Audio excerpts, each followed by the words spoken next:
High, day 5 এর mini ভ্লগের first পার্টে তোমাদের সাথে শেয়ার করেছিলাম আমরা সবাই মিলে এসেছি আগ্রার তাজমহল দেখতে।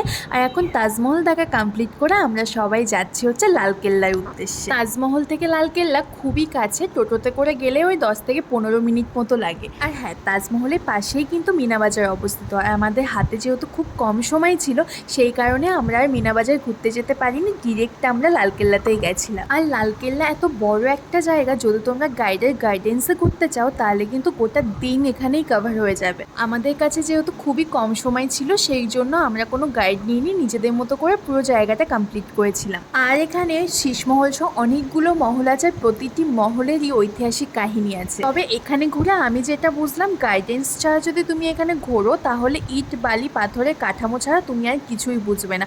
অথচ প্রত্যেকটা দেওয়াল, প্রত্যেকটা মহলের আলাদা আলাদা বৈশিষ্ট্য আছে, যেটা আমি বাড়ি এসে পরে রিসার্চ করে জানতে পেরেছি। আর এখানে সব ভিডিও ক্লিপ নেওয়া হয়নি জন্য কিছু ফটো তোমাদের জন্য অ্যাটাচ করে দিলাম। যাই হোক, ভিডিওটা এই পর্যন্ত। তোমাদের কেমন লাগলো অবশ্যই জানিও। বাই।